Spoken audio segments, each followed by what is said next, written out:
ឡានដឹកកម្មកររោងចក្របុកគ្នានៅកំពង់ស្ពឺបណ្ដាលឲ្យមានអ្នកស្លាប់ម្នាក់និងរបួសធ្ងន់ស្រាល40នាក់នៅព្រឹកថ្ងៃពុធទី7ខែឧសភាឆ្នាំ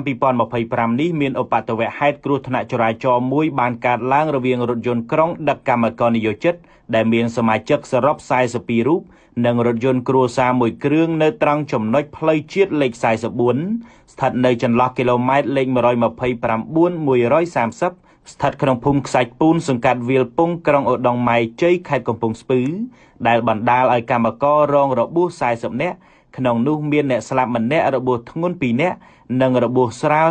37នាក់បើតាមលោកស៊ុនមេសាអ្នកនាំពាក្យក្រសួងការងារនិងបណ្ដុះបណ្ដាលវិជ្ជាជីវៈបានឲ្យដឹងនៅព្រឹកថ្ងៃទី7ខែឧសភានេះថាថ្នាក់ដឹកនាំមន្ត្រីបុគ្គលិកបសសនៃក្រសួងការងារនិងបណ្ដុះបណ្ដាលវិជ្ជាជីវៈកំពុងសម្របសម្រួលជាមួយក្រុមគ្រូពេទ្យដើម្បីជួយសង្គ្រោះជនរងគ្រោះលោកថាក្រសួងការងារនិងបណ្ដុះបណ្ដាលវិជ្ជាជីវៈនិងបន្តតាមដានយកចិត្តទុកដាក់ពិនិត្យនិងព្យាបាល